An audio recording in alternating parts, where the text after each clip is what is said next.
grabo. Bueno, pues buenas tardes a todos y esperemos que ya no tengamos más inconvenientes. Vale.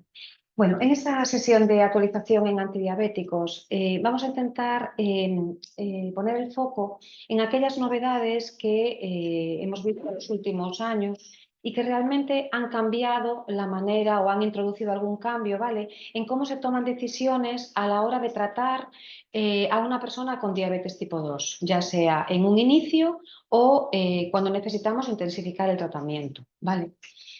También me gustaría destacar algunos mensajes en la presentación pensando en la atención farmacéutica, ¿no? Es decir, son muchas las oportunidades que tenemos con personas con diabetes para aumentar su información y sus conocimientos sobre la enfermedad y sobre los tratamientos. En la medida en la que lo hagamos, estaremos aumentando la efectividad y la seguridad de los tratamientos, ¿vale? Bueno, pues como os decía, estos son un poco los aspectos que vamos a abordar en la presentación. El oteto ominoso, publicado en la revista Diabetes Care en el 2016, hace referencia como a las principales vías patogénicas por las que se produce la diabetes, ¿no? Es decir, bueno, pues ya sabemos que a nivel del páncreas se produce una disminución de secreción de insulina, una hormona hipoglucemiante, un aumento de la secreción de glucagón. A nivel del hígado tenemos un aumento de la producción hepática de glucosa.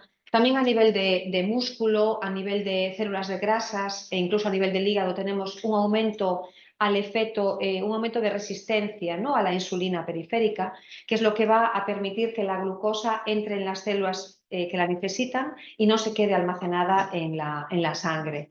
Tenemos a nivel del riñón que prácticamente, o sea, en los diabéticos se reabsorbe glucosa, ¿no? Entonces, eso también va a contribuir a la hiperglucemia. Y tenemos que en el intestino hay una disminución del efecto incretínico, es decir, hay bueno, pues dos polipéptidos que son el GLP-1 y el GIP, que son, digamos, unos péptidos que se encargan de mantener la homeostasia de la glucemia, ¿no? Bueno, pues las personas con diabetes realmente lo que tenemos es una expresión muy baja del GLP-1 y una resistencia al péptido GIP. Y entonces eso, pues lo que nos hace también es que la secreción de la insulina y del glucagón esté modificado. Afortunadamente tenemos medicamentos que actúan en todas esas vías patogénicas, ¿vale? Algunos actúan en alguna de ellas y algunos actúan en varios. El objetivo del tratamiento de una persona con diabetes en general es, por una parte, alcanzar el objetivo glucémico, ¿vale? Específico para cada paciente. Va a ser un objetivo centrado en el paciente. Eso ya desde hace unos años sabemos que, aunque el objetivo general, así para una parte amplia de la población, es tener una hemoglobina glicosilada en torno al 7%, realmente ese nos parece un valor alto, por ejemplo, si estamos pensando en una persona joven, con un debut diabético reciente, que no tiene otras comorbilidades y que es una persona motivada y formada para hacer un cuidado, un autocuidado bueno, ¿vale? Un nivel de glicada de un 6 o incluso hay muchos endocrinos que intentan bajarlo más, siempre que no haya hipoglucemias, sería un objetivo, ¿vale? Un objetivo menos estricto lo buscaríamos incluso de 8 o de 8,5 en personas mayores. ¿Vale? Menos estricto, más tirando al 8,5 que al 8, cuanto más frágiles sean, ¿vale? O cuantas más comorbilidades tengan.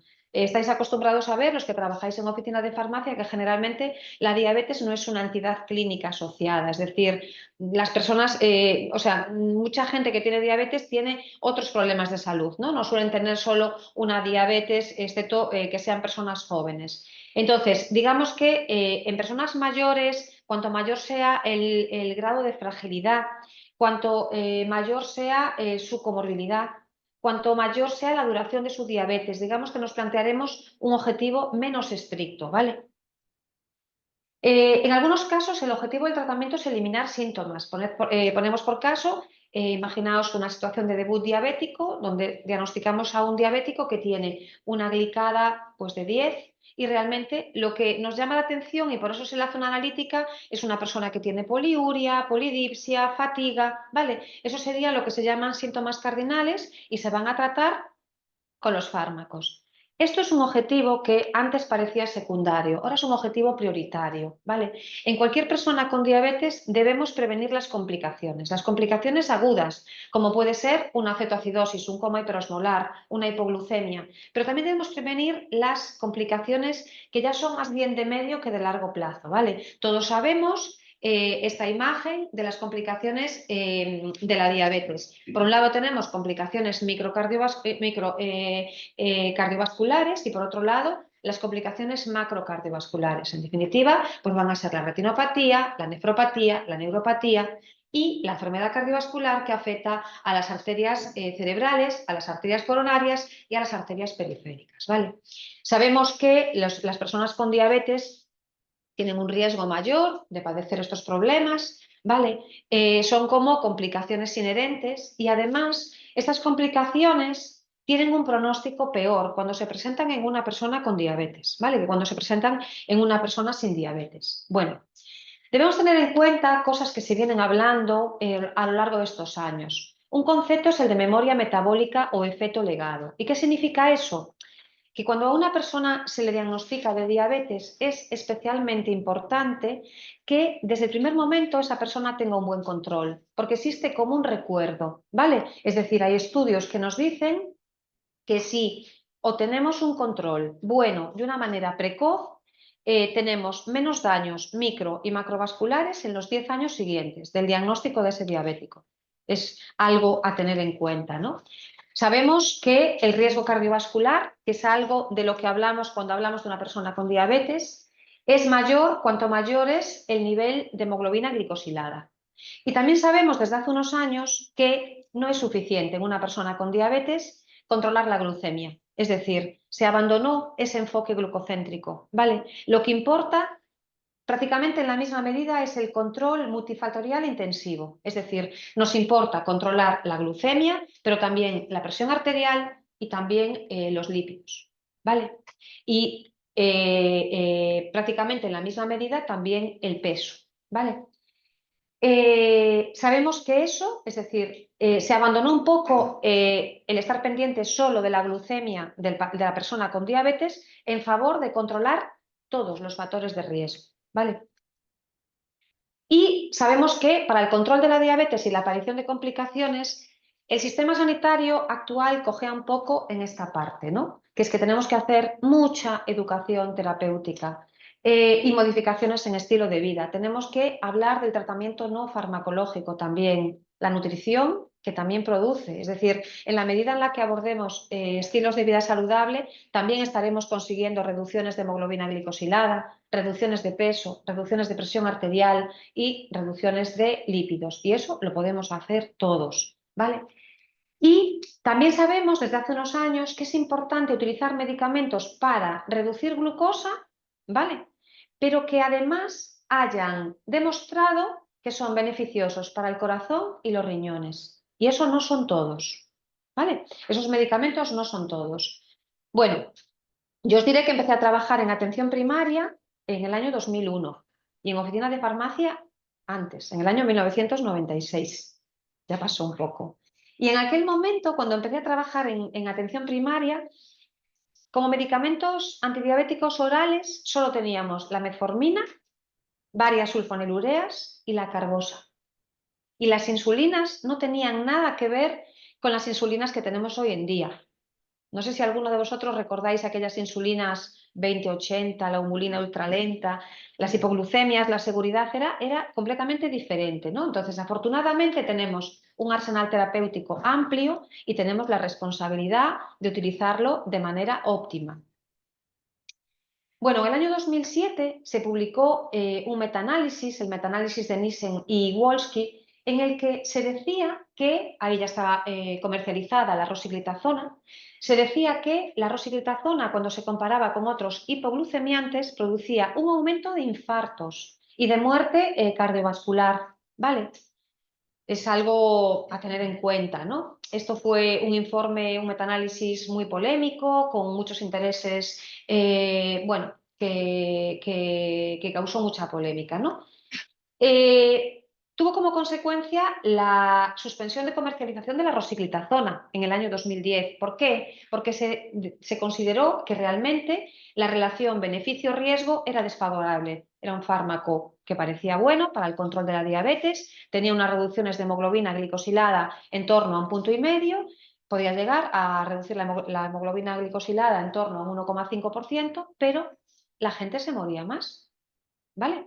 Entonces, no solo se suspendió la comercialización de este medicamento, sino que además se impuso una obligación, o sea, las agencias reguladoras de los tratamientos se impusieron la obligación de que a partir de ese momento había que hacer estudios de seguridad cardiovascular. Es decir, esto no podía volver a pasar. Teníamos que saber cómo de seguros eran los fármacos que se habían comercializado recientemente, ahí estaba la pioglitazona, y los fármacos que estaban en ese momento en aras de comercializarse, ¿no? Era el momento, los inhibidores de PP4 se comercializaron en el año 2007, ¿no? Entonces estábamos ahí empezando con otros medicamentos nuevos y las agencias impusieron esa obligación. Y esto pues, nos dio lugar a la aparición de múltiples estudios, donde realmente lo que se vio es cómo de seguros eran a nivel cardiovascular y renal los antidiabéticos, ¿vale? En esos estudios realmente se definieron unas variables. La variable principal era medir, digamos, la variable MACE, ¿no? Y esto era como una variable combinada que medía la muerte cardiovascular, el infarto de miocardio no fatal y el ictus no fatal. También se medía una variable, la variable MARE, que era, digamos, cuántos eventos renales mayores se producían. Y también se medía las hospitalizaciones que se producían por insuficiencia cardíaca, aunque los pacientes no tuvieran insuficiencia cardíaca, ¿eh? Vale, sobre esto volveremos después. Entonces, lo que quiero que veáis es que esos estudios empezaron a hacerse, ¿vale? Y aquí tenemos estudios con los inhibidores de PP4, con la empaglifocina, con liraglutida, con canaglifocina, con dapaglifocina, ¿vale? Mucha información que va a salir después, ¿vale? Como os decía, nuestro arsenal terapéutico cambió, ¿vale? Y vamos a definir a grandes rasgos qué tenemos y el lugar que ocupa cada clase de medicamentos en la terapéutica actual, ¿vale? La metformina, como sabéis, es un medicamento que actúa inhibiendo la producción hepática de glucosa. También mejora la resistencia periférica a la insulina. Se cree que también reduce la absorción intestinal de glucosa y se considera un fármaco efectivo en la reducción de hemoglobina glicosilada, ¿no? Porque podemos llegar a tener reducciones en el mejor de los casos de un 2%, ¿vale? Tenemos presentaciones de 850 y de 1000 miligramos. Importantísimo, cuando se receta por primera vez la metformina, cuando se toma por primera vez la metformina, que se haga una titulación de dosis. Y aquí, de verdad que tenemos que estar los farmacéuticos, porque los médicos es una cosa que no siempre la tienen en cuenta, ¿vale? Pero este consejo sí lo podemos dar los farmacéuticos para garantizar que va a haber una buena tolerancia a la metformina. ¿Cómo se debe iniciar el tratamiento con la metformina? Pues con medio comprimido de 1000 o con un comprimido de 850, ¿vale? Siempre la dosis de la metformina se debe aumentar cada 10 días o cada 2 semanas, es decir, a un paciente que empieza con la metformina podemos indicarle que tome medio comprimido o un comprimido durante 2 semanas y ya aumentará después a tomar 2 o 3 comprimidos, porque la dosis máxima es de 3 miligramos, de 3 gramos, perdón, ¿vale? Veis aquí que es un fármaco que hace falta ajustar la dosis en función del aclaramiento renal, de la funcionalidad renal, ¿vale? Por debajo de 30 es un fármaco que está contraindicado y con aclaramientos de creatinina de 45 ya nos vemos obligados a corregir la dosis, ¿vale? Importante el consejo farmacéutico. Entre los aspectos positivos de este medicamento destacamos que no produce hipoglucemias, ¿vale? Tiene un efecto neutro sobre el peso, podría tener efectos beneficiosos sobre los lípidos, mejoría en eventos micro y macrovasculares y tiene un inicio de acción lento, ¿vale? ¿Qué significa esto? Que si tenéis un paciente en la oficina de farmacia, en atención primaria, que no sabe por qué empezó la metformina y no le baja el azúcar 2 días después, es porque el medicamento tiene un inicio de acción lento. Todavía no empezó a hacer efecto, ¿vale? Y es un medicamento de bajo coste. Vale, entre los aspectos negativos destacamos los efectos gastrointestinales. Aquí es importante la información que deis en la farmacia, ¿no? Es decir, es un medicamento que puede producir diarrea, vómitos, ¿vale? Esos efectos adversos se minimizan si se toma como una comida principal, el medicamento, ¿vale? Si se toma después del desayuno, después de la comida o después de la cena, ¿vale? Podéis tranquilizar al paciente de que es un efecto adverso que va a durar a lo sumo 5 días, una semana y que debería desaparecer. Es un medicamento que puede producir déficit de vitamina B12 y su principal reacción adversa, conocida como grave, aunque todos los clínicos te dirán que nunca vieron una, es una acidosis láctica, ¿vale? Está contraindicado, como decíamos antes, con un aclaramiento de creatinina menor de 30, ¿vale? Se debe suspender 24 horas antes de un contraste y hasta 48 horas después. Es el tratamiento de primera línea, ¿vale? Yo creo que en los próximos años esto ya se va a cuestionar, porque ya aparecen otras voces que dicen que de primera línea deberíamos tener otros fármacos. Pero bueno, en este momento es un tratamiento de primera línea que se va a mantener prácticamente hasta que aparezca una contraindicación, ¿vale? Porque sabemos de la metformina, a día de hoy sigue siendo el gold estándar, ¿vale? Es el tratamiento inicial de elección, salvo que exista una contraindicación. Va a ser un tratamiento que va a formar parte de la politerapia de muchas personas con diabetes. Cuando se inicia el tratamiento, muchas veces se inicia junto con otro principio activo. ¿Y esto por qué se hace así? Bueno, pues se puede hacer así por el nivel de hemoglobina glicosilada del que partimos. Si este nivel es mayor de 1,5%, pues entonces ese paciente puede empezar a tomar, puede ser que el médico le indique 2 medicamentos, ¿vale? También puede haber otras situaciones que luego comentaremos. Y en este caso es importante, imaginaos, una presentación de estas que contienen pues, un inhibidor de PP4 más la metformina que se toman cada 12 horas. Es importante que este paciente durante una semana tome una sola dosis, ¿vale? Para minimizar todos los efectos adversos. Tened en cuenta que actualmente el tratamiento de una persona con diabetes no coincide con el de otra persona con diabetes. ¿Por qué? Porque intentamos que los tratamientos sean individualizados, lo que se llama tratamientos centrados en la persona. ¿Y eso qué significa? Que vamos a tener en cuenta sus comorbilidades, especialmente si ya tienen enfermedad cardiovascular establecida o insuficiencia cardíaca o enfermedad renal, ¿vale? ¿Cómo es su peso? Lo importante que puede ser que esa persona tenga hipoglucemia, pues porque no sabe manejarla, o porque es una persona muy mayor, o por el tipo de trabajo que tiene, ¿vale? El riesgo de efectos adversos que tienen determinados medicamentos o qué efectos adversos pueden tener importancia en una persona en concreto. El coste económico, porque el coste económico de los medicamentos sí tenemos que tenerlo en cuenta, porque tenemos muchas personas con diabetes, ¿vale? Entonces, eso no significa que el coste económico, que siempre tengamos que mirar que no se receten medicamentos caros. No, no significa eso. El coste lo que significa es, o sea, tener en cuenta el coste económico lo que significa es que prioricemos el dar medicamentos que tienen un coste mayor donde realmente el beneficio está muy claro. ¿Vale? Eso sería el mensaje. Y las preferencias del paciente. Yo supongo que a vosotros os sorprenderá que actualmente los pacientes prefieren la semaglutida subcutánea que la oral, ¿no? O sea, eso es sí o sí. Cuando eso hace, no sé, hace unos años nos parecía impensable. Y el tratamiento es necesario reevaluarlo, saber cómo de efectivo está siendo cada 3 o 6 meses. O sea, después de un inicio hay que reevaluarlo a los 3 meses siempre. Y el control crónico de un diabético debería de ser con una analítica cada 6 meses, ¿vale? Las sulfonilureas, como sabéis, son otro de los medicamentos clásicos. Algunas de ellas ya no están comercializadas precisamente porque producían muchas hipoglucemias y dentro de las que están, la glibenclamida también se considera un medicamento que produce más hipoglucemias y digamos que sería menos seguro, ¿no? Especialmente en mayores de 65 años. En general, las sulfonilureas se toman en dosis única. Aquí tenéis las dosis máximas. Acordaos de esto, que son derivados de las sulfamidas, luego cuidado con los alérgicos, ¿vale? A las sulfamidas y que no se tomarían ante una cetoacidosis diabética. Aspectos positivos, estos sí tienen un efecto rápido, ¿vale? Estos son el tipo de medicamentos, la sulfonilurea o la insulina, que le pondríamos a una persona que tiene esos síntomas que decíamos antes, la poliuria, la polidipsia, y que además tiene una glicada que nos está pareciendo muy alta, ¿no? Una glicada de 9, de 10, de 11, ¿vale? Entonces ahí, bueno, los algoritmos sugieren iniciar con insulina.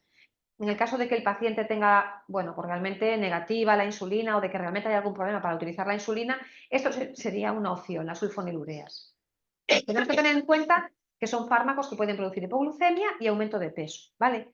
Que hasta un 5, un 10% de las personas que reciben sulfonilureas pueden tener un fracaso primario, que no haya respuesta, ¿vale? Y que tras un tiempo de tratamiento también puede aparecer ese fracaso, ¿vale? Lo que nos puede obligar a hacer cambios. Y no se usan cuando estamos ante una enfermedad renal y los aclaramientos de creatinina filtrados son menores de 30, ¿vale? Las sulfonilureas, junto con las glinidas, digamos que... perdón. ¿Qué lugar ocupan en la terapéutica? Bueno, pues en este momento es un lugar muy discreto, porque digamos que en los algoritmos, en las guías clínicas, aparecen como muy apartadas las sulfonilureas, ¿no? Esto, bueno, puede tener relación con muchas cosas. Realmente, el lugar en la terapéutica podría ser el de un diabético a tratamiento con metformina, que no tenga enfermedad cardiovascular, que esté en normopeso, ¿vale? Y donde realmente la hipoglucemia no nos preocupe, o bien porque no hay un riesgo importante o porque tiene una adecuada capacidad de manejarla, ¿vale? Son secretagogos igual que las glinidas. Las glinidas, aquí tenemos la repaglinida, ¿vale? Pues el nombre es el Novonor, ¿no? Con las repaglinidas genéricas. Digamos que igual que las sulfonilureas, tienen un efecto rápido, son fármacos que controlan muy bien aquellas situaciones en las que las glucemias aumentan después de las comidas, ¿vale? O sea, siempre aumentan después de las comidas, pero donde tenemos, si le mirásemos a una persona sus glucemias, en ayunas deberían de ser comprendidas entre 90 y 130. 2 horas después de una ingesta deberían ser menores de 180. Pues si tenemos una persona que realmente tiene sus basales bien, pero las postprandiales son las que se aumentan, pues este sería un fármaco que es interesante, ¿vale? Y es un fármaco de bajo coste. Entre sus efectos negativos, decir que requiere 3 administraciones al día, puede producir hipoglucemia y aumento de peso porque es un secretagogo. De hecho, digamos que las sulfonilureas, los de la diapositiva anterior, y la repaglinida son los únicos antidiabéticos no insulínicos para los que se dan tiras de glucemia. ¿Vale? ¿Por qué? Porque hace falta confirmar cuando un paciente se encuentra mal que no tenga una hipoglucemia. Como sabéis, con los fármacos antidiabéticos no insulínicos se considera que no es necesario las tiras de glucemia, ¿vale? Porque digamos que las tiras solo tendrían la finalidad de corregir una hipoglucemia o una hiperglucemia, ¿vale? Importante la atención farmacéutica con la repaglinida. Siempre se debe dar el consejo con la repaglinida de que no la tome si no come. ¿Por qué? Porque la mayor parte de las hipoglucemias están relacionadas con el ayuno, con la toma del medicamento sin alimentos. Por lo demás es un fármaco seguro. Es decir, que con ese consejo, si le advertimos al paciente que no lo tome si no come, realmente estamos minimizando muchísimo el riesgo de tener hipoglucemias, ¿vale? También podéis detectar en una dispensación, por ejemplo, que un paciente puede tener repaglinida y genfibrocilo. Esa es una interacción contraindicada, ¿vale? Es decir, el genfibrocilo aumenta mucho las concentraciones plasmáticas de repaglinida y no deberían utilizarse simultáneamente. Es decir, si tenemos que utilizar un fármaco en una persona con repaglinida para tratar los triglicéridos, tendría que ser un fibrato, ¿vale? Y luego podéis detectar esto, es decir, que si tenéis una persona que se queja de hipoglucemias, ¿vale? De que por la mañana cuando se levanta suele estar mareada, que le apetece tomar dulce, ahí habría que recomendarle que se analice, porque realmente eso puede ser un síntoma de una hipoglucemia. Y si tenemos una persona que toma una repaglinida más una sulfonilurea, tiene un riesgo alto de tener una hipoglucemia. Y si tenemos una persona que toma una repaglinida con una insulina rápida, también tiene un riesgo alto de tener una hipoglucemia, ¿vale? Entonces esto es muy importante detectarlo. ¿Cuál es el lugar en la terapéutica de la repaglinida? Yo creo que es un fármaco que fue de menos a más, ¿vale? De utilizarse menos a utilizarse más. Se puede utilizar en combinación con otros medicamentos, por ejemplo con la metformina. Como decíamos antes, tiene un efecto beneficioso si predomina la hiperglucemia postprandial y es un fármaco que se puede continuar utilizando en la insuficiencia renal. Y esto lo hace muy interesante, ¿no? Porque cada vez tenemos más personas mayores donde realmente tenemos que quitar determinados medicamentos, lo vamos a ver después, porque están contraindicados en la situación de insuficiencia renal, ¿vale? Los inhibidores de PP4 son medicamentos, bueno, hasta ahora todos los fármacos que hemos visto, la metformina, las sulfonilureas, las glinidas, son medicamentos que consiguen unas reducciones de hemoglobina glicosilada que se acercan perfectamente al 1,5, ¿vale? Pero los inhibidores de PP4 tienen un efecto más discreto, ¿eh? Es decir, van a ser medicamentos que actúan aquí a nivel intestinal. Decíamos antes que a nivel intestinal tenemos el GLP-1 y el GIP, ¿vale? Pues la enzima dipeptidilpeptidasa 4 normalmente degrada los GLP-1 endógenos, ¿vale? Entonces, estas son sustancias importantes, como os decía antes, para mantener los niveles de glucemia constantes, ¿vale? Entonces, lo que vamos a hacer es inhibir esta enzima con estos medicamentos. Son medicamentos que tienen un efecto discreto, la reducción de hemoglobina glicosilada. Los conocéis todos, ¿vale? Tenemos comercializados la sitaglitina, la vilda, la lina, la saxa y la aloglitina, como monofármacos o combinados con la metformina, ¿vale?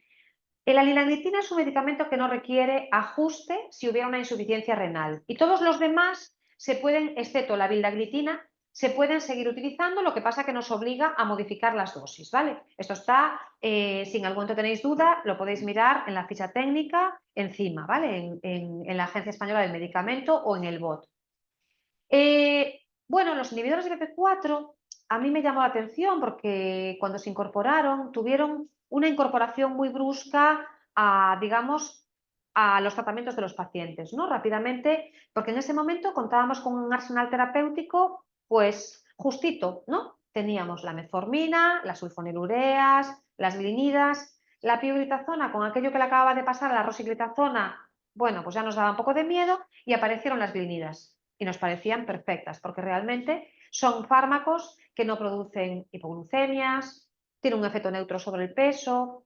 Pero ¿qué nos encontramos? Que cuando se empezaron a mirar los efectos cardiovasculares y vimos que hay medicamentos que tienen beneficio a nivel cardiovascular, los inhibidores de BP4 no lo tienen y tampoco lo tienen a nivel renal. Y esto hoy en día hace que se queden un poquito atrás, porque además no nos dan problemas, pero también tienen un efecto muy discreto, ¿vale? Entonces, digamos que son medicamentos que en este momento nos dejaron como un poco la sensación de que prometían más de lo que en este momento nos ofrecen, ¿no?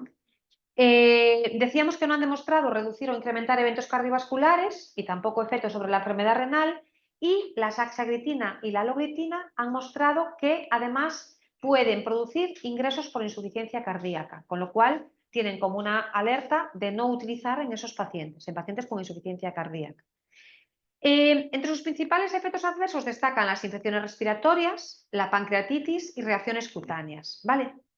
¿Qué lugar tienen en terapéutica? Bueno, pues tienen su sitio, ¿vale? Digamos que serían tratamientos de segunda línea y que podrían ser tratamientos para pacientes que no están del todo bien controlados con otros antidiabéticos orales, pacientes con riesgo de hipoglucemia, donde realmente nos preocupa mucho la hipoglucemia, pensad en una persona mayor que viva sola, ¿vale?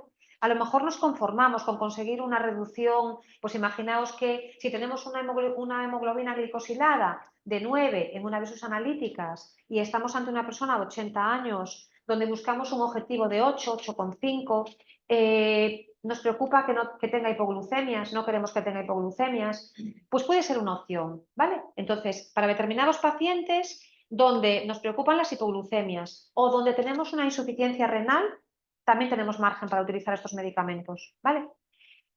Y nunca deben utilizarse en combinación con los análogos GLP-1. Por eso a veces supongo que esto lo veis, ¿no? Cuando se inicia un análogo GLP-1, una semaglutida, una liraglutida, alguien os dice al homologar, bueno, es que debería retirarse la sitaglitina, la vilaglitina, cualquiera de ellos, ¿no? Y es que, en principio, a ver, la explicación tampoco es que haya un efecto adverso grave, gravísimo. La explicación es que no hay una sinergia, ¿vale? Que estaríamos aumentando el coste, que cualquier medicamento donde el beneficio no está claro, tenemos el riesgo de tener efectos adversos. Y por otra parte, a lo mejor el hecho de que estemos inhibiendo estas de PP4 no sabemos si le resta el efecto al análogo GLP-1, ¿vale? Entonces, realmente habría que retirar esos inhibidores de PP4, ¿vale? Y esto me parece que aparecía por ahí en alguna pregunta, ¿eh? Esto de que no se deben utilizar en combinación los inhibidores de PP4 con los análogos GLP-1. Inhibidores SGLT2, digamos que empezaron a aparecer en el mercado en torno al 2015, ¿vale? Tenemos ahí las primeras aprobaciones de fármacos. ¿Y cuál es el efecto de estos medicamentos? Bueno, pues el efecto de estos medicamentos es que son úricos, que la glucosa se elimina por la orina, ¿no? Entonces, tienen una reducción de glicada un poquito menor que las sulfonilureas, que la metformina, pero bueno, digamos que nos movemos en torno al punto 1,2, ¿vale? Es interesante. En este momento tenemos comercializada la dapagliflozina, la canagliflozina, la EMPA y la ertugliflozina. Ya viene alguno más por ahí próximamente. Mirad, aquí os pongo que en los inhibidores SGLT2, quiero que tengáis en cuenta los inhibidores SGLT2 como medicamentos para tratar la diabetes y como medicamentos para tratar otras indicaciones que vamos a ver después, ¿vale? Como medicamentos para tratar la diabetes no se deben iniciar con un aclaramiento de creatinina menor de 60, ¿vale? ¿Por qué? Porque su efecto es el de eliminar glucosa por la orina. Si el riñón ya está filtrando de una manera más reducida, realmente no van a eliminar esa glucosa, no van a ser efectivos como antidiabéticos, ¿vale? Entonces, en ese sentido, por eso aquí tenemos esto, como antidiabéticos, cuando se utilizan para tratar la diabetes, no se deben iniciar con aclaramientos menores de 60 y ya con aclaramientos de 45 tenemos que ir pensando en retirar estos medicamentos, ¿vale? Cuando se utilizan para tratar la diabetes. Aspectos positivos, no producen hipoglucemias, ¿vale? También parece que los ensayos clínicos reflejan un efecto beneficioso sobre el peso, ¿vale? Bueno, pues una reducción muy discreta, ¿eh? Hablamos de 2 kilos, que no llegan a 3, ¿vale? También podrían tener un efecto hipotensor, que en algunos casos se puede considerar un aspecto positivo y en otros un aspecto negativo, ¿vale? Pero lo más importante, demostraron en todos aquellos ensayos que vimos en una diapositiva de más atrás que producen beneficio cardiovascular. ¿Y cómo es ese beneficio cardiovascular? Pues reducen las hospitalizaciones por insuficiencia cardíaca en una persona diabética. Reducen la variable MACE, esa que medía la mortalidad cardiovascular más los infartos no fatales más los ictus no fatales. Y demostraron también que cuando estos tratamientos se aplicaban, se daban a pacientes, a personas que tenían diabetes y microalbuminuria, pues digamos que la función renal se ralentizaba la progresión hacia tener una enfermedad terminal o terminar en diálisis. Eso es importantísimo. Es decir, la enfermedad renal, la progresión de la enfermedad renal aumenta el riesgo cardiovascular, ¿vale? Pero además influye de una manera muy negativa en la calidad de vida de las personas. ¿Conocéis a alguien que es en diálisis? ¿No? Pues podéis ver cómo es la calidad de vida de una enfermedad renal terminal. Es la diálisis, ¿vale? Entonces, digamos que haya aparecido este efecto, es decir, que fue como no era un efecto buscado, que se haya encontrado que estos medicamentos son capaces de frenar el deterioro de la enfermedad renal, es un hallazgo importantísimo, ¿vale? ¿Y qué se ve en la práctica clínica? Que el filtrado glomerular mejora, aunque inicialmente cuando se prescriben hay como un empeoramiento, ¿vale? Pero luego mejora. Y además, otra cosa que se ve es que mejora la albuminuria. Es decir, cuando hablamos de enfermedad renal, por un lado tenemos la capacidad de cómo el riñón filtra, ¿vale? Y por otro lado tenemos el cociente albúmina-creatinina que nos da una información de que ya tenemos daño en el riñón. Es decir, el filtrado glomerular, con una buena hidratación, eliminando nefrotóxicos, se puede recuperar, pero digamos que cuando tenemos un cociente albúmina-creatinina alterado, ¿vale? Eso lo que nos indica es que hay daño en las nefronas. Bueno, pues lo que demostraron estos medicamentos es que son capaces de casi revertir parte de ese daño y evitar la progresión, ¿no? Entonces, ¿qué aspectos negativos tenemos? Las micosis, esto lo vemos. Los pacientes empiezan a quejarse de balanitis, de micosis de hongos vaginales, esto lo vemos. Infecciones de orina también, más infecciones de orina también, ¿vale? Con la canaglifosina se describió que aparecía la gangrena de Fournier, que es una infección, es una especie de sobreinfección que evoluciona hacia la gangrena en genitales masculinos y zona de periné. También cetoacidosis, no se deben utilizar en pacientes, en personas que tengan diabetes tipo 1, ¿vale? Con la canaglifosina había una alerta a nivel de la FDA de que puede reducir la densidad mineral ósea.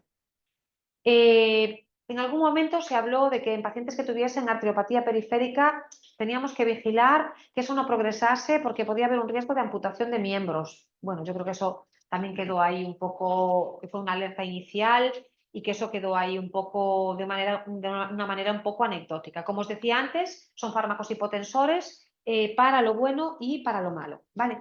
El coste también es un problema de estos medicamentos, es decir, no son medicamentos para todos, es decir, tenemos que optimizar qué pacientes se pueden beneficiar más de estos medicamentos, ¿vale? ¿Y qué lugar ocupan en la terapéutica? Bueno, pues de esto no hay ninguna duda, es decir, si tenemos una persona con enfermedad cardiovascular establecida, ¿esto qué es? Que ya tuvo un infarto, un ictus, que tiene arteriopatía periférica. A la metformina tenemos que añadirle un inhibidor SGLT2, ¿vale?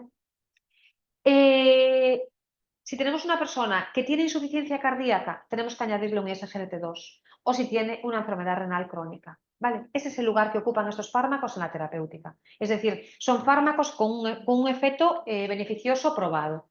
Y luego los otros son los análogos GLP-1.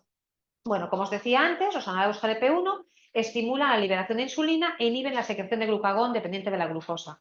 Esto hoy en día es...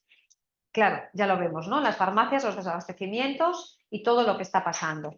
Son fármacos que reducen el vaciado gástrico, ¿vale? Y aumentan la saciedad. Entonces, es decir, reducen el vaciado gástrico y se produce como pues una digestión más lenta, que son parte responsable de los efectos adversos, pero también de que a nivel cerebral, digamos, no tengamos la sensación de tener hambre, ¿no? Son fármacos que producen una muy buena reducción de hemoglobina glicosilada, también nos acercamos al 2%, ¿vale?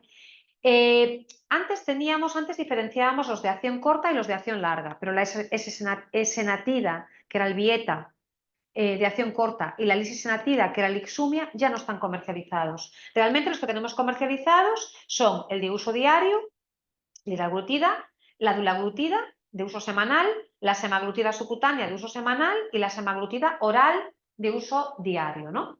Ribelsus, Ozempic, Trulicity y Victoza. ¿Vale? Importante, la titulación de dosis, importantísimo. Con la dulaglutida diaria, la dosis sería una dosis de inicio de 0,6 miligramos al día. Cada semana se aumenta la dosis, la segunda semana serían dosis de 1,2 miligramos al día y la tercera semana 1,8. ¿Alguien dijo algo? No. Vale. Dulaglutida, la dosis sería de 1,5, no necesita titulación. La dosis de 0,75 puede reservarse para pacientes frágiles o pacientes, bueno, casos muy concretos. La semaglutida de 0,25, aquí me falta un 0, de 0,5 o de 1, pues lo mismo, esto lo conocéis, ¿no? Se titula de esta manera, 4 dosis de 0,25, o sea, una dosis semanal, o sea, 4 dosis semanales de 0,25 durante un mes, luego aumentarías a 0,5 y la dosis máxima es de 1, ¿vale? Y la semaglutida oral se iniciaría con 3 miligramos al día durante un mes, luego se aumentaría a 7 y luego se aumentaría a 14. La dosis de semaglutida subcutánea de 0,25 y la dosis de semaglutida oral de 3 no son dosis terapéuticas, ¿vale?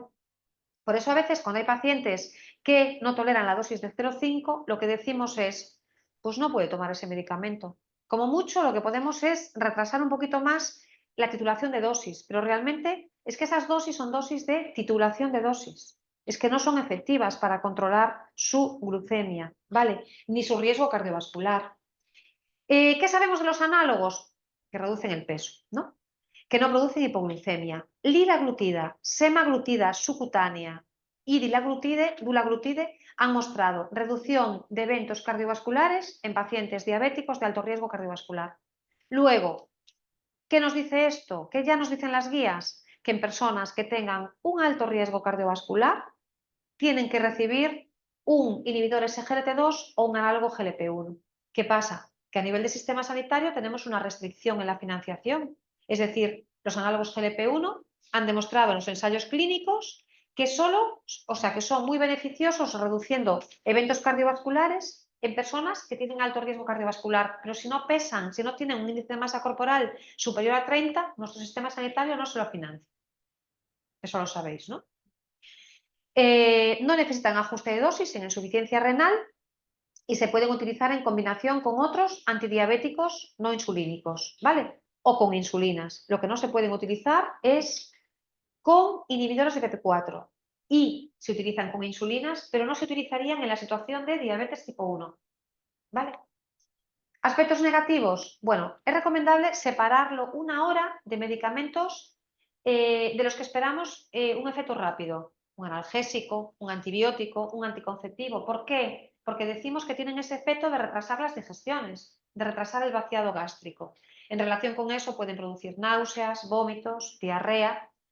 Estaba escrito en los ensayos clínicos la pancreatitis, si bien es un efecto adverso que no es frecuente. Vale, existe una contraindicación, la gastroparesia diabética. Es decir, la gastroparesia diabética sería una situación en la que ya el vaciado gástrico de los diabéticos está como ralentizado. No se podrían utilizar estos medicamentos, ¿vale? O para un tipo de neoplasia concreta, que es una neoplasia endocrina múltiple tipo 2. La financiación es selectiva. Como os decía antes, los ensayos clínicos nos dicen que deberíamos utilizarlo en las personas con alto riesgo cardiovascular, pero ¿qué nos dice la financiación? Que solo los podemos dar en personas que además de tener pues alto riesgo cardiovascular, tengan un índice de masa corporal superior a 30, ¿vale? Y que su diabetes no esté bien controlada con los medicamentos que toman. Y aquí también tenemos a veces cosas, ¿no?, en relación con la homologación. La vía de administración es parenteral, aunque a mí esto ya no me parece un inconveniente. O sea, yo creo que a nadie le molesta la inyección subcutánea semanal. Y con la vía oral, el mensaje, el consejo es importantísimo, que se deben tomar 30 minutos antes el Ribelsus. Tenéis que recordarlo siempre, que los pacientes lo tomen 30 minutos antes de alimentos y otros medicamentos. No hace nada. Nada se lo toman con alimentos.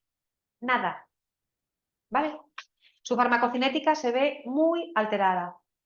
La recomendación, ¿qué lugar tienen los análogos de GLP-1 en la terapéutica? Bueno, pues digamos que serían tratamientos a añadir a pacientes con enfermedad cardiovascular establecida o riesgo cardiovascular elevado. Por ejemplo, que serían personas de más de 50 años que tengan una hipertrofia ventricular, una estenosis coronaria, bueno, determinados problemas cardíacos, ¿vale? Bien, tenemos la pioglitazona. La pioglitazona es un medicamento, yo creo que sigue siendo un gran fármaco, ¿vale? Pese a que es de la familia de la rosiglitazona, no en todo se vio que había ni efectos de clase ni compartían todas las características. La pioglitazona demostró tener efectos metabólicos favorables, ¿vale? Reduce triglicéridos, no produce hipoglucemias, es un antidiabético válido en insuficiencia renal. Tendría un efecto muy beneficioso en mujeres con ovario poliquístico, igual que la metformina. Sabéis que el ovario poliquístico es una situación que se da en mujeres jóvenes, donde lo que tenemos es una situación de obesidad, una situación de resistencia a la utilización de la insulina endógena y problemas de fertilidad. Vale, pues ahí se vio que la pioglitazona y la metformina tienen efectos beneficiosos. Y también tiene posiblemente un efecto beneficioso en la reducción de eventos cardiovasculares, ¿no? Se vio en el estudio ProActive que tenía un efecto en la reducción de ictus, ¿vale? Aspectos negativos, esto mismo que decíamos con la metformina, su efecto tarda. O sea, que no podemos pensar a la semana de instaurar una pioglitazona que no es efectiva. Es que no empezó a hacer efecto. Pero hablamos de 2 o 3 meses, ¿eh? ¿Vale? ¿Puede producir aumento de peso? Y yo diría que este aumento de peso es siempre relacionado con una retención de líquidos. Es un medicamento contraindicado en la insuficiencia cardíaca, ¿vale? Contraindicado. Tuvo algunas notas informativas de seguridad en relación con fracturas atípicas en mujeres posmenopáusicas, cáncer de vejiga o edema macular asociado a la edad, ¿vale? ¿Y cuál sería el lugar en la terapéutica? Bueno, pues sería un fármaco a utilizar en combinación con metformina, por ejemplo, cuando hay un riesgo importante de hipoglucemia, cuando hay una resistencia severa a la insulina, cuando hay esteatosis no alcohólica, es decir, el hígado graso, o ante ACVs recientes. De la carbosa y el miglitol, bueno, yo creo que ya no hay mucho que decir porque prácticamente desaparecieron de la terapéutica actual, ¿no? Eran fármacos que retrasan y reducen la absorción de hidratos de carbono. Su efecto en la reducción de glicosilada también es menor. Sus principales efectos adversos son a nivel digestivo. Como aspectos positivos no producían hipoglucemias y tenían un efecto neutro sobre el peso. Como efectos negativos, la tolerancia, que necesitaban titulación para que se tolerasen bien, ¿vale? Producían muchos gases, diarrea, elevación de enzimas hepáticas. Y esto, que es muy importante, en una persona que estuviese tratada con acarbosa y miglitol, con otros antidiabéticos orales, si se produce una hipoglucemia realmente, no nos valdría utilizar azúcar de mesa, porque eso es sacarosa. Realmente lo que tendríamos que utilizar es la glucosa pura, porque si no, no lo sacaríamos de esa hipoglucemia, ¿vale? Y lo próximo que viene es esto, la tirzepatida, que ya está en todos los medios de comunicación y en principio tiene la comercialización prevista para el 1 de julio, ¿vale?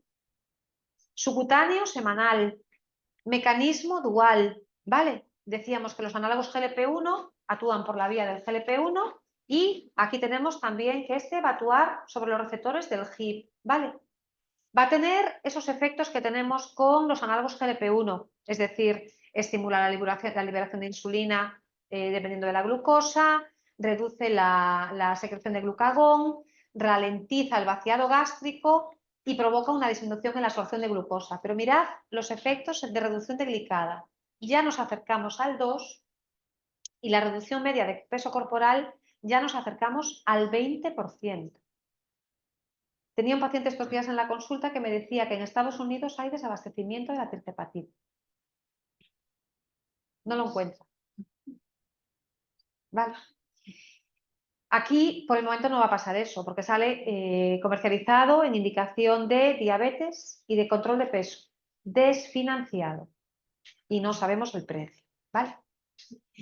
Se titularía hasta una dosis máxima de 15 miligramos a la semana. ¿Aspectos positivos? Bueno, prácticamente como los análogos GLP-1, pero un poquito más parece, ¿no? Efectos adversos digestivos, fatiga y astenia. Eso lo estamos viendo también con los análogos GLP-1 a dosis altas, ¿eh? El coste y la financiación van a ser un aspecto negativo sin duda, ¿vale? Decíamos que nos interesa mucho lo que pasa con la mortalidad cardiovascular y renal de todos estos medicamentos. Bueno, pues ¿qué ha pasado? Bueno, pues lo que demostraron los inhibidores SGLT2 es que en eventos MACE han mostrado beneficios en pacientes con enfermedad cardiovascular. Luego, lo que decíamos antes, en pacientes con enfermedad cardiovascular, esos pacientes deberían recibir una glifocina, ¿vale? O un análogo GLP-1 en el caso de que tengan un índice de masa corporal superior a 30. Todas las glifocinas han demostrado reducir hospitalizaciones por insuficiencia cardíaca en personas con diabetes tipo 2 y alto riesgo cardiovascular. Es decir, no hablamos de personas que ya tuvieran insuficiencia cardíaca. La insuficiencia cardíaca es una entidad clínica frecuente en las personas con diabetes. Y lo que se vio es que las que tomaban glifocinas tenían menos ingresos por insuficiencia cardíaca, ¿vale? Y además lo que se vio es que empaglifocina y dapaglifocina reducen hospitalizaciones por insuficiencia cardíaca tanto en personas con diabetes como sin diabetes. Y esto es lo que le concedió una nueva indicación al Jardiance y al Forxiga, ¿vale? Que lo vamos a ver después. Y a nivel renal, ya os lo decía antes, todas las glifocinas frenan el deterioro renal en diabéticos tipo 2 con alto riesgo cardiovascular. Y esto es un efecto que tenemos que tener en cuenta.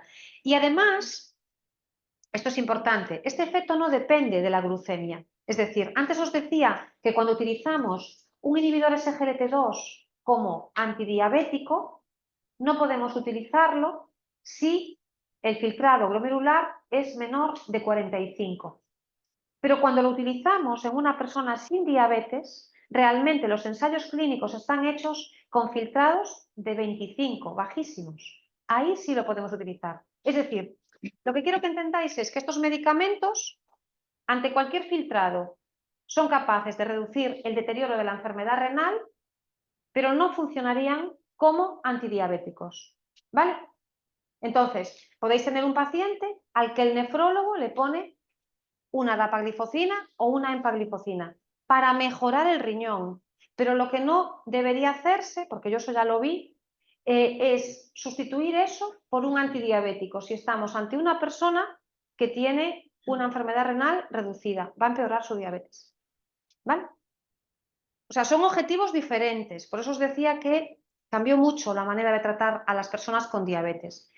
De la misma manera, los análogos GLP-1, pues lo mismo, ya lo dijimos antes, han mostrado beneficios en pacientes con enfermedad cardiovascular aterosclerótica. Especialmente la dulaglutida se ensayó en pacientes de muy alto riesgo cardiovascular y demostró beneficio, ¿vale? Y la que no demostró beneficio es la semaglutida oral.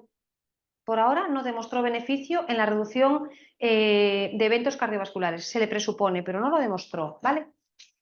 La pioglitazona no se puede utilizar en insuficiencia cardíaca y la saxaglitina y la aloglitina tampoco, ¿vale? Por lo demás, en insuficiencia cardíaca lo que deberíamos utilizar son los inhibidores SGLT2.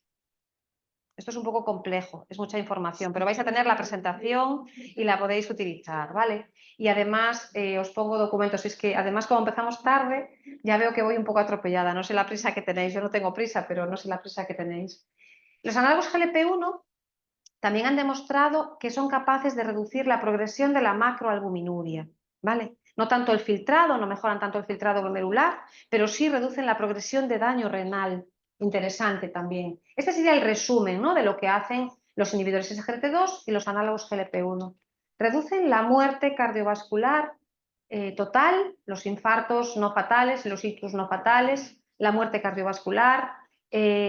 Los inhibidores SGLT2 reducen la hospitalización por insuficiencia cardíaca, reducen el empeoramiento de la función renal, ambos mejoran la albuminuria y reducen la mortalidad por todas las causas, ¿vale? Es muy importante esto.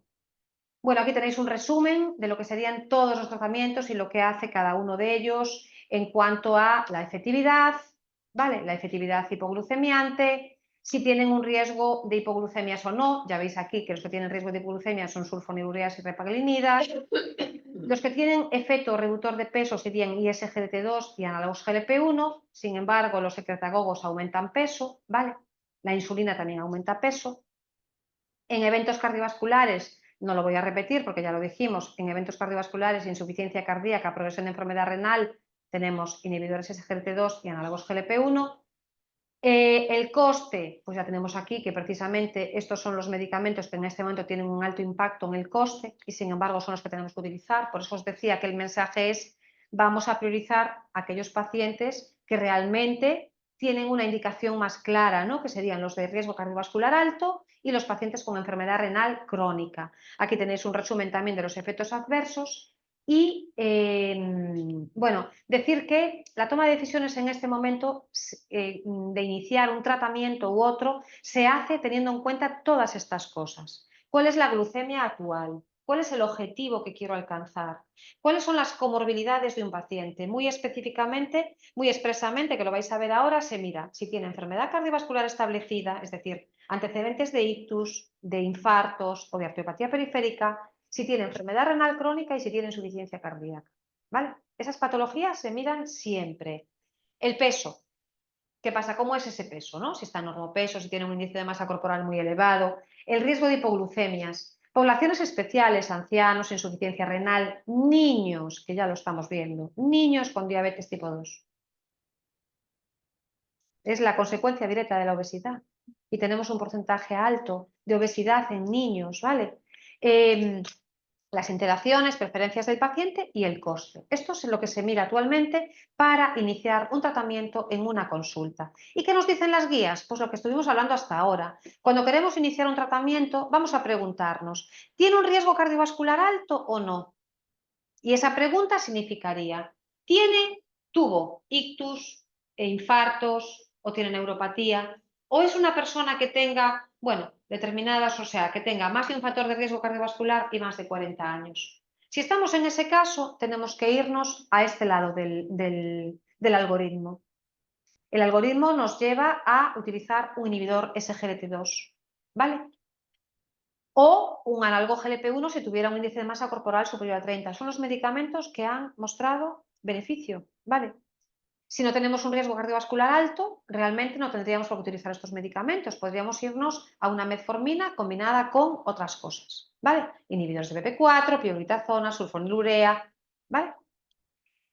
Cuando tenemos que intensificar, bueno, pues también tenemos que ver cuál es el punto de partida, ¿vale? Cuando estamos en un paciente que ya recibe 2 o 3 fármacos, pues la opción va a ser, si tenemos aquí, la NICE es más restrictiva todavía que nosotros y financia los análogos GLP-1 con un índice de masa corporal superior a 35, ¿vale? Nosotros, nuestra restricción es índice de masa corporal superior a 30, ¿vale? Esto es el algoritmo de la ADA, ya del año 2021, decía exactamente esto que dice también la NICE, ¿vale? Este es el de las agencias canadienses, la agencia canadiense, y ya veis que los fármacos que se manejan cuando hay enfermedad cardiovascular establecida, enfermedad renal, insuficiencia cardíaca o pacientes con diferentes factores de riesgo, son siempre los mismos, ¿vale? Son los que han demostrado beneficio cardiovascular y renal, ¿vale? Y el hecho de que la dapaglifosina y la empaglifosina, que no era un objetivo que se buscase, digamos que demostrasen que eran capaces de reducir la hospitalización por insuficiencia cardíaca en personas que no eran diabéticas, ¿vale? Y que eran capaces de frenar la progresión del daño renal, pues les confiere estas indicaciones. Son fármacos, el Forxiga 10 y el Lidstride 10, para ser utilizados en la insuficiencia cardíaca, de fracción reducida o preservada, ¿vale? Y en la enfermedad renal crónica. Aquí os recuerdo que siempre las indicaciones autorizadas las podéis buscar encima y Bifimed es una aplicación, digamos, dentro del ministerio donde podéis buscar la financiación de los tratamientos, ¿vale? En Bifimed. ¿Qué es eso? Si un medicamento se va a homologar o no se va a homologar, ¿vale?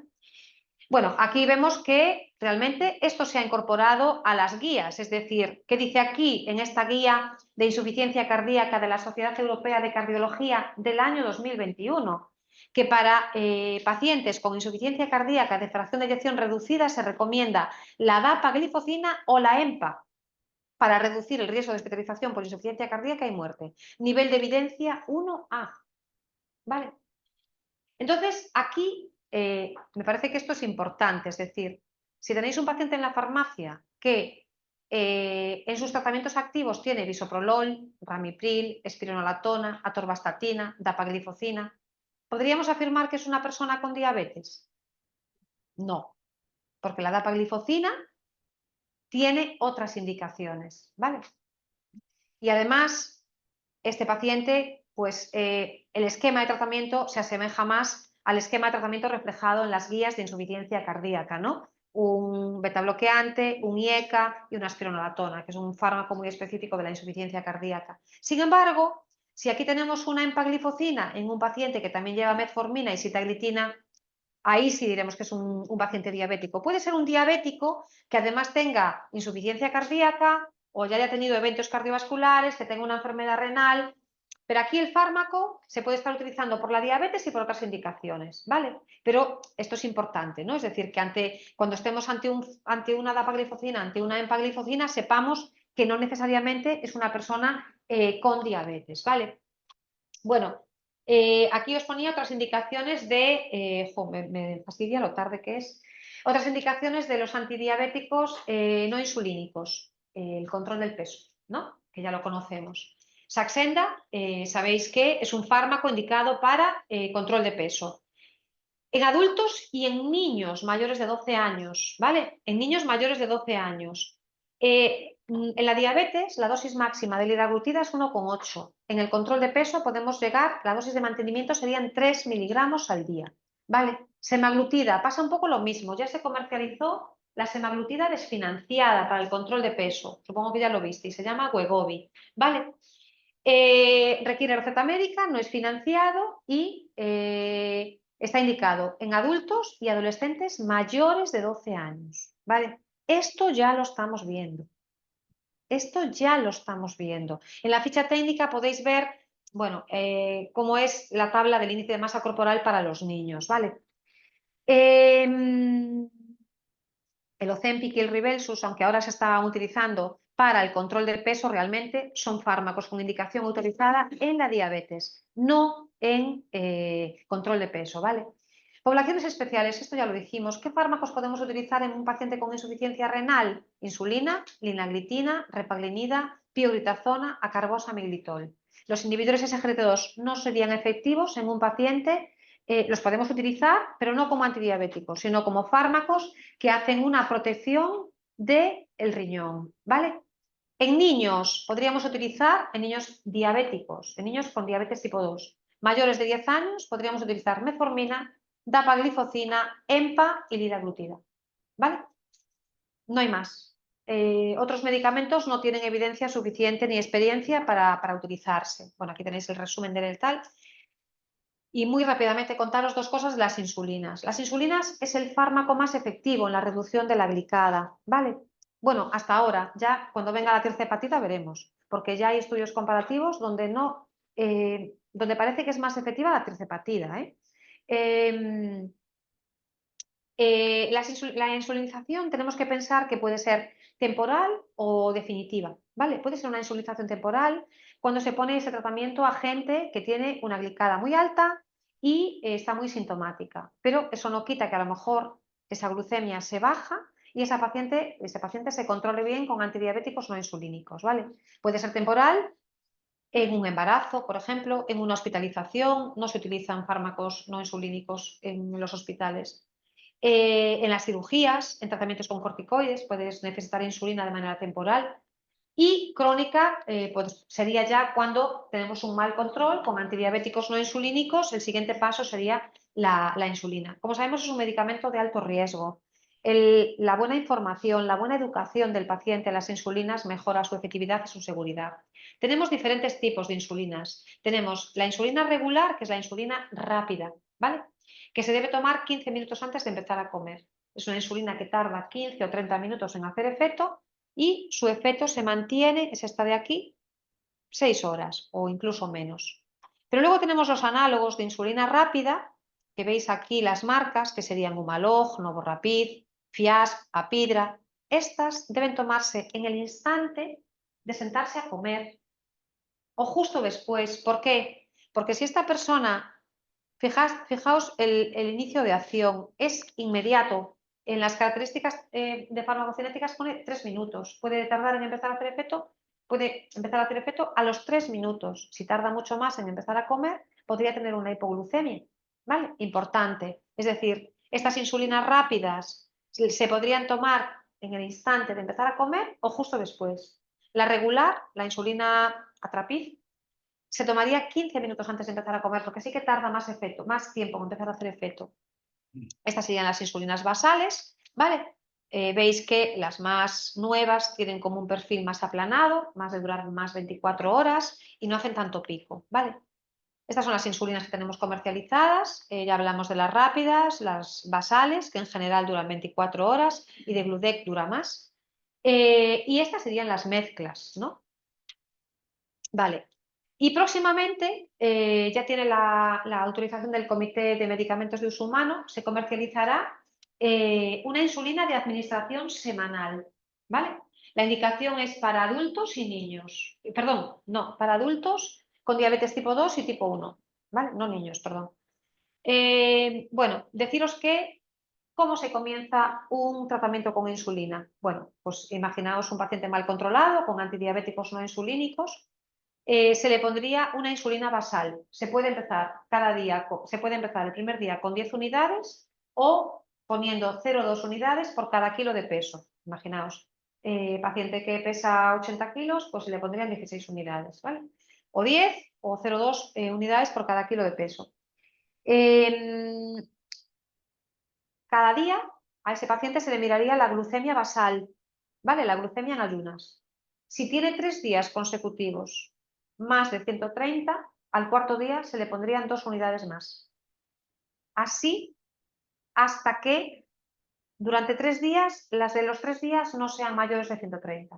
Cuando lleguemos a ese momento en que un día tenemos 95, otro día 110 y otro día 140, nos quedamos con esa dosis, ¿vale? Esa sería cómo se insuliniza y cómo se ajusta, porque los pacientes, cuando los insulinizamos y alcanzamos la dosis de control, muchas veces perdemos su control. Entonces, ¿qué pasa? Que hay que volver a titular esa insulina. ¿Por qué perdemos el control? A veces porque engordan, a veces porque toman otros tratamientos concomitantes, como pueden ser glucocorticoides, ¿vale? Hay muchas circunstancias, ¿no? Bueno, la insulina, a veces tenemos pacientes que estaban con antidiabéticos no insulínicos, le ponemos la insulina y no los tenemos bien controlados y hay que intensificar. Una opción sería añadirles un análogo GLP-1, ¿vale? Tenemos pacientes, muchos, que antes de añadirle una insulina rápida les añadimos un análogo GLP-1 si tienen un índice de masa corporal superior a 30, ¿vale?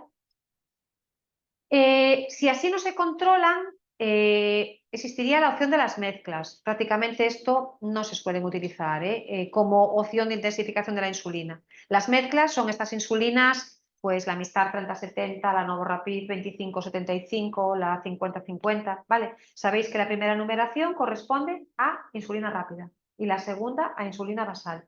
Es decir, una insulina 50-50 lo que tiene es en 10 unidades 5 de rápida y 5 de basal, ¿vale? Esas insulinas se administran normalmente, la dosis total se reparte entre la mañana y la noche, 2/3 de la dosis por la mañana y 1/3 por la noche. Y luego tenemos la posibilidad de añadir insulina rápida a esa insulina basal. ¿Cuándo añadimos insulina rápida? Cuando realmente lo que tenemos es un paciente que 2 horas después de desayunar, de comer o de cenar está muy alto, ¿vale? Es decir, que está bien la basal, pero realmente lo que tenemos es que durante el día está muy alto. Esa sería una pauta basal plus, si solo añadimos una dosis, y bolo basal cuando necesitamos añadir tantas pautas de insulina rápida como de insulina a todas las de insulina basal.